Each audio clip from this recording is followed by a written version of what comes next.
Nous sommes dans l'univers des séries T de chez Titleist aujourd'hui, puisque nous allons tester, après avoir, comme vous l'avez vu dans nos colonnes, testé les T100 et les T200, et bien aujourd'hui c'est le tour des T300 que nous allons passer à la moulinette à Vigolf pour voir comment est-ce que la chose est faite.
Cher Franck, Mon cher Quentin, nous voilà pour discuter du verdict de ce fameux T300, nouveauté Titleist début d'année 2019. oui, qui va durer jusqu'à 2020, 2021 peut-être. Au nom de Dieu. Oui, bah, avec bien sûr sûrement une D'autres mouture moutures, un petit peu mise au goût du jour, etc. Voilà. Mais c'est le tout dernier. Oui, de, le tout dernier de chez Titleist. de chez Titleist. Titleist, comme on veut. Bon, comme Le on 2, veut. ça marche bien. Les deux marchent. Voilà. Bien, alors d'abord, esthétiquement, comment tu l'as trouvé celui-là? On est sur un club qui est déjà en phase de club plus longue. Hein. Voilà, un peu plus long, un peu plus gros. Je l'ai trouvé pas pâteau, mais j'ai trouvé un peu plus épais. C'était pas mon kiff absolu. Mais je l'ai pas trouvé trop désagréable à regarder. Non, il faut dire quand même, la ligne supérieure, l'arête supérieure de la phase de club, qui est pour moi un élément fondamental, n'est pas trop large. Non, elle n'est pas même, trop large. C'est bien parce que souvent, quand la longueur de la phase du club nous désigne déjà l'idée que c'est fait pour les gens qui ont tendance un peu à la prendre, À la décentrée. pas forcément au milieu du club. Voilà. Hein. Et souvent, ça s'assortit d'une arête supérieure qui est très large. Il y a de Ça, temps en c'est- temps, oui, il y en a des c'est très, bien très, très pâteaux. vilain. Mais celui-là, il est Et là, c'est un quand peu, même, mais rien de bien méchant. Voilà, pas trop méchant. Disons que pour nous, c'est très pas tolérable, mais c'est très acceptable. Voilà.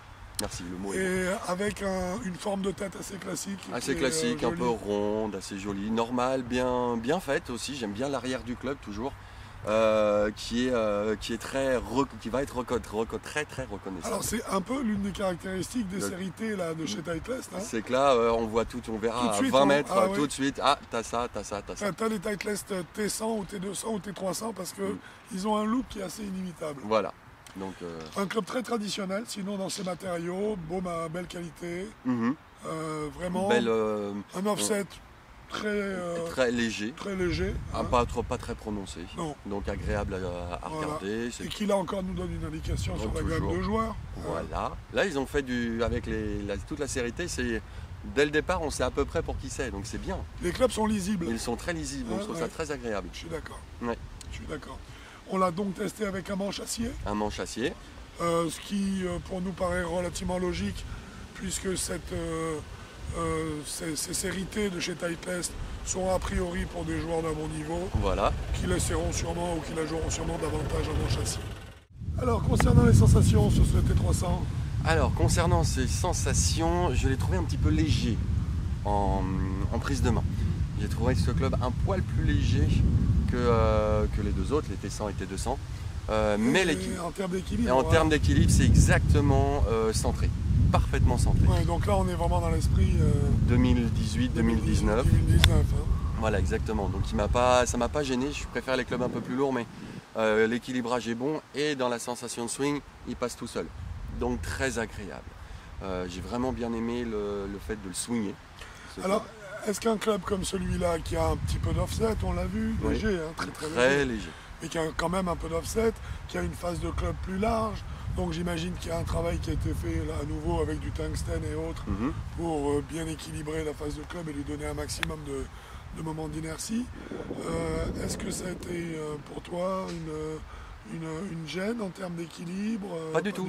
Pas du tout. J'ai pas du tout été gêné. J'ai pas eu l'impression de jouer une semi-lame, mais j'étais pas loin. Pour moi, c'est pas on sent pas quelque chose de creux, d'un peu vidé de sa substance. On sent vraiment un club qui a la consistance et aussi de la constance dans le jeu.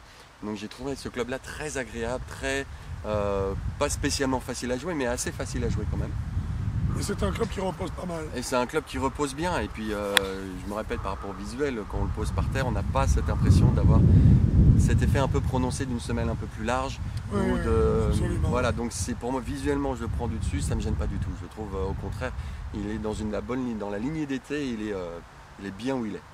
Trajectoire de balle? Trajectoire de balle, standard. Alors on aurait pu croire, en raison aussi des paramètres que j'ai énoncés, Oui. que la trajectoire de balle serait un peu haute. Mais pas du tout. Hein? Parce que là, on va voir tout à l'heure en parlant, bien sûr, que le niveau de joueur, vu la taille du club, c'est un club qui est supposé être plus permissif. Il va concerner des joueurs un peu moins forts, on va dire. Un peu de moins bon index, on va Voilà. dire. Donc on pouvait craindre que la trajectoire ne devienne un petit peu haute. Un peu très haute. En fait, la première fois que je l'ai tapé, j'avais vent de face et là j'ai vu grimper la balle et je me suis dit, oula! Mais vent contre. Mais vent contre. Voilà, mais c'est après, quand on a tapé sur d'autres trous, là je me suis dit, c'est bon, non, c'était le vent. La trajectoire est bonne. Pour moi, elle est standard avec un bonus. C'est ce que j'ai. La longueur. Et voilà, la distance. La distance plus. Eh oui. C'est-à-dire que là, on a affaire à un club qui avance. Il y a un club qui avance, qui a de la puissance, qui on voit tout de suite l'écart. On prend pas un club, mais on est vraiment pas loin. Alors, et pourtant, on est sur la même phase de club que sur le T200. C'est une phase de club forgé. Forgé avec la technologie Max Impact. C'est ça. Donc, qui est censé donner beaucoup de vitesse, de rendre beaucoup de vitesse à la balle. Et bien là, oui. Là, oui, absolument. Là, efficace, rien à dire. Oui, aucun problème. Ça marche. J'ai eu beaucoup de plaisir à les jouer. Moi, je les ai trouvés très agréables, ces clubs. Ils sont très agréables et surtout, le sweet spot est très parlant. Oui, absolument. On sent tout de suite quand on la touche dans le sweet spot. Pour moi, c'est à peu près une pièce de 20 centimes. Alors, j'irai pas jusqu'à la pièce de 50 non, centimes, mais 20 centimes, mais 20 bons centimes, on y est. Mais c'est assez étonnant parce que la largeur de la lame, en fait, comme on a une tête de club qui est assez longue, pouvait donner l'idée qu'on soit sur un tout feutrage. Voilà. Tu vois ce que je veux dire? Oui, complètement. Et là, on en a un spot très peu défini, tout feutrage. Allez-y, tapez dans la zone et ça va faire le job. Alors, il y a du feutrage. Il y a du feutrage, mais quand on la décentre. Voilà. Il y a un sweet spot, on le sent, c'est très agréable. Oui, le sweet spot est très agréable, on sent tout de suite quand on l'a bien touché. Et même quand on la décentre, s'il y a du feutrage, c'est pas un feutrage qui vide de sa substance le coup. C'est un feutrage où on se dit, bon, je l'ai touché à la pointe, au talon, mais j'ai pas eu de sensation remontant et qui pique. Tu sais, comme on peut avoir sur certaines lames, mais bon, c'est pas une lame. Là, tu la touches mal, bam, direct dans le coude. Oui, là non. Mais c'est un peu feutré. Là, le toucher d'un seul coup est un peu plus. Il est plus feutré. Voilà. Non, c'est un club très agréable à jouer. Mais pas désagréable du tout. Hein. Non, pas du tout. Même pour des joueurs comme toi ou moi, on l'a joué avec qui ne sont pas exactement notre cible de club. On a eu beaucoup de plaisir à jouer. Quand on savait qu'on passait au T300 pour le test, on disait, tiens, qu'est-ce qu'on a dans les mains? Vachement bien en fait. On a quelque chose, ouais, on a du bon. Et moi j'ai trouvé vraiment très intéressant. Et même si c'est pas des clubs que je jouerais on va dire tous les jours, je vais quelque part et puis j'ai pas mes clubs et on me file des T300, j'ai aucun problème, je prends tout de suite. Pour toi la gamme du coup ça devient quoi? Alors pour moi la gamme du coup je mettrais, vu qu'en fait il est hyper tolérant et qu'il est pas. Enfin, il manque d'un petit peu de pointu quand même. Si on dit tolérance, c'est qu'avec limite cavity back. Voilà. Donc c'est au détriment de la sensation très directe. Voilà, donc c'est pour ça que je commencerai à 12. Même si des 6, faut le tester. Des bons joueurs peuvent le tester. Un 6 peut le jouer. Un 6 peut le jouer, mais je pense que c'est mieux défini à partir de 12. Ouais. Mais vraiment, n'hésitez pas à le tester parce que si moi je dis que je le joue sans problème, c'est tout le monde. Je pense que même toi, on peut. Des en dessous de 6, ils peuvent le jouer presque. Donc, mais sa gamme de joueurs pour qui il est destiné, voilà, faut l'essayer. Mais la gamme de joueurs pour moi est plus 12-24. Je suis complètement d'accord avec toi. Je reste sur 12-24. Pour moi, on est pile dedans. Voilà. 12-24, c'est exactement ça. Et là, c'est un club qui peut être très efficace. En data, on a dit, on est monté à 1,36. 1,36 encore. Et on a eu pas beaucoup de mal à le monter, mais un petit peu quand même. Oui, alors, on dirait que c'est pas une caractéristique de ces séries T là. Hein. Voilà, c'est qu'ils sont pas faciles à monter. On arrive à des smash factors qui sont intéressants, puisque la norme doit être 1,33, je pense, de mémoire. En 33, en 34, je crois. 34 peut-être. Mais donc c'est ça veut un dire très qu'on a bon smash réussi à factor. dépasser la norme, ce qui est excellent. La moyenne. La moyenne, oui. Ce qui veut dire que le club peut restituer beaucoup de vitesse. Et il la restitue. Et là, dans ce cas-là, ça a été le cas. Oui, oui, il la restitue complètement. On sent vraiment la différence au niveau longueur. Et avec un smash factor qu'on a eu un peu de mal à faire grimper, mais pas trop. Et puis surtout, s'il y a effondrement du smash factor, puisqu'on a quand même à décentrer quelques balles, même si ça descend, le smash factor descend, les balles n'en prennent pas beaucoup. On revient à une longueur normale. Il y a une très bonne compensation. Voilà. Alors est-ce que c'est, je ne sais pas, à quoi ça peut être lié? Les matériaux de la phase de club, personnellement, je pense mais que... c'est étonnant que ça ne se retrouve pas dans le smash factor. Donc, oui, mais pas sur les coups décentrés, je parle. Voilà. C'est étonnant, mais en tout cas ça marche. Donc, ah oui, ça marche, donc c'est très bien. Non, une bonne canne. Ça, Non, vraiment une bonne canne, il n'y a aucun doute. Moi j'ai eu grand plaisir à la jouer. Ah, sans photo. On va donc, on a parlé de la gamme, on va arriver à la note. À la note, moi je mettrais...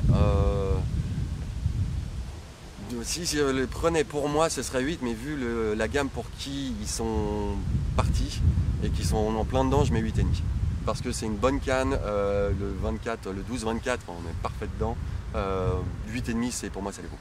Alors moi, exactement pour la gamme concernée, donc on est vraiment sur le 12-24, c'est exactement la même note que toi. Voilà. Et je pense 8,5 parce que le club le mérite largement. Ah, il est amplement, il est très méritant, il est bien, il a quasiment aucun défaut. Absolument. Il a très peu de défauts. Les trajectoires sont vraiment standards, sauf au niveau longueur. Et par contre, faire travailler les balles, ça a été un petit peu plus délicat. Parce qu'il n'est pas fait pour ça. Il n'est pas fait pour ça. Il n'est pas fait pour donc ça. moi, ça me gêne. C'est pour ça que je lui mets pas un 9. Mais c'est trop dur. 8,5, il les mérite, c'est un très bon club. On a grand plaisir à le jouer. Moi, vraiment aucune appréhension à prendre ce club. Voilà. Du tout. Est-ce que tu pourrais nous donner son tarif, s'il te plaît? Oui, alors son tarif pour cette fer du 5 au Gap Wedge, oui. On est à un tarif catalogue à 1015 €. Voilà, 1015 €. Donc cette fois-ci, on est tout à fait dans les prix non seulement dans les prix, mais en plus, il les vaut bien. Voilà, et on voit aussi, cohérent, quoi. Et on voit aussi l'intelligence de la politique de Titleist, qui là encore n'est pas allé du fer 4 au pitching, mais qui est parti du 5 au Gap. Donc ça veut dire que c'est plutôt pour la clientèle qui préfère jouer des hybrides, par exemple, ouverts, plutôt que des fer 4, voilà. des longs fers. Non, mais c'est exactement. Donc, leur politique là d'été, pour moi, elle une grande intelligence elle est dans bien la construction limpide. de la gamme. Hein, ouais. Chapeau. Eh ben c'est parfait. Écoute, je te remercie beaucoup, mon cher Quentin, pour cette review, ce test, ce découpage, ce hachage à la moulinette. Voilà. Que nous avons fait de ces séries 100 de chez Titleist. Voilà. Et je te dis à bientôt. Sur Avigolf. Ou sur un parcours de golf. Bon golf à vous. Au revoir.